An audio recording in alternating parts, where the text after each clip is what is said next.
nous avons la Turquie qui est également membre de notre organisation. Et donc nous rassemblons en fait 39 fédérations. Une fois par semaine, une fois. Je vais également une fois par mois. Donc on a dit, compte tenu notamment que... Le monitoring. Nicolas, il peut couper le monitoring Nous deux, nous faisons une petite promenade dans les couloirs à l'interview qui, comme vous savez, va durer environ... Président Sellier, la crise financière mondiale risque de se transformer dans une crise économique planétaire.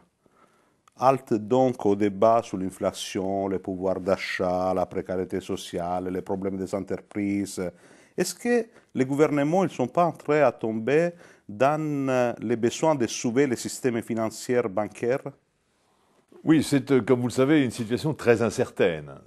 C'est d'ailleurs l'incertitude qui crée le problème. Parce que les milieux économiques, quand ils ne savent pas l'ampleur d'une crise, ni sa durée, sont mal à l'aise et bien entendu ça pèse sur tous les comportements.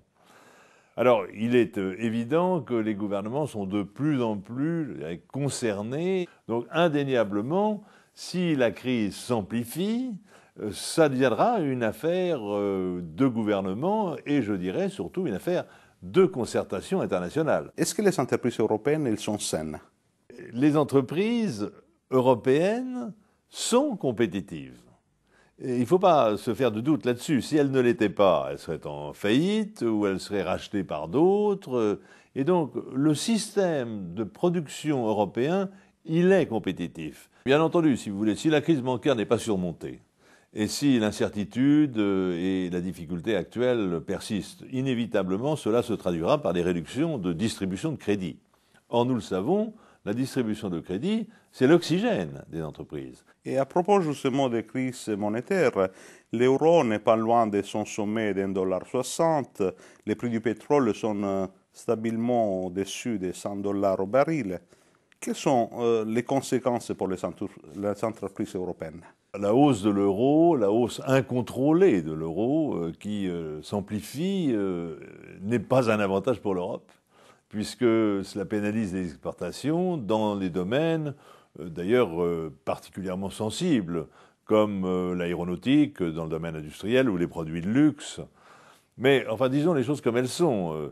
La hausse du pétrole, qui est également évidemment un facteur à la fois d'inflation et un facteur de difficulté économique, trouve en Europe tout de même sa compensation dans la force de l'euro. Nous payerions en fait pas loin de 40% plus cher notre pétrole, et Dieu sait que nous en importons, si nous n'avions pas le différentiel entre l'euro et le dollar. Il y a déjà de grands groupes industriels européens, justement avant vous parlez des groupes aéronautiques, qui, pour faire face à la hausse de l'euro, parce que la grande part de leurs clients, c'est des clients qui travaillent en dollars, annoncent des possibles délocalisations. Est-ce que c'est vraiment la solution unique pour une grande entreprise qui se trouve confrontée à ce phénomène d'europhore? Depuis 5 ans, en pleine mondialisation, alors que le thème de la délocalisation est constant, on a créé en Europe 9 millions d'emplois. Et donc, nous sommes, j'ai encore une fois vu des entreprises du sentiment qu'il ne faut pas exagérer, et on le fait politiquement. On affole les opinions avec la délocalisation. Il y a des délocalisations nécessaires pour tenir la compétition européenne. Il faut y inclure un certain nombre de fabrications faites ailleurs à meilleur prix. Et ce sont des délocalisations qui, d'ailleurs, maintiennent en activité en Europe des secteurs entiers. Félicitons-nous aussi de la puissance de la croissance dans les pays émergents dont nous profitons. Président Sellier, en Europe, les employés, justement, ils demandent de plus en plus de participer aussi au profit de l'entreprise. En même temps, les industriels, justement, ils se plaignent, dans un certain sens, d'un système social trop rigide. Quelle est la véritable contradiction dans l'Europe sociale et industrielle européenne? Nous sommes très fiers du modèle social européen qui peut se résumer de la manière suivante. Quand il y a croissance, une partie de cette croissance s'affecte à l'organisation de la protection sociale. Les pays nordiques nous ont montré l'exemple. C'est chez eux d'ailleurs qu'on a trouvé ce thème de la flexicurité. Le mot n'est pas très joli, mais il dit bien ce que ça veut dire. Ne pas protéger l'emploi, mais protéger le salarié de telle manière qu'il puisse trouver un autre emploi rapidement, et si possible d'ailleurs, avec la formation, un emploi de meilleure qualité. Pour faire ça, est-ce que vous pensez qu'il faut sacrifier la discipline budgétaire européenne pour accroître l'emploi et la croissance?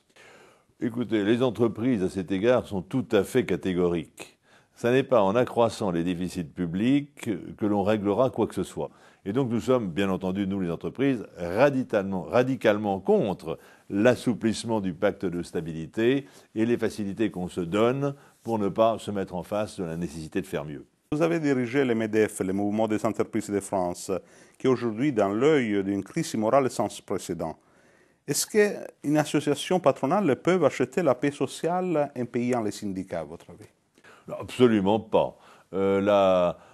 Disons, la révélation qui a été faite de ce qu'une fédération, membre du MEDEF, s'était engagée dans des comportements parfaitement archaïques et tout à fait condamnables, a été un choc. A été un choc pour le patronat en France et pour l'opinion française. C'est un choc.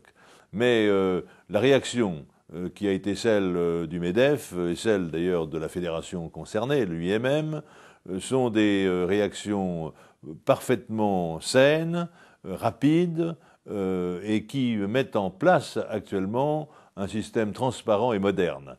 Donc disons que la chose est derrière nous, elle est à mon avis en train de se dissoudre par des initiatives de belle qualité. Et pour moi, qui était un peu le créateur du MEDEF, voir le MEDEF réagir comme il le fait actuellement est une vraie raison de penser que cette institution sortira plus solide de la crise. Merci, Président.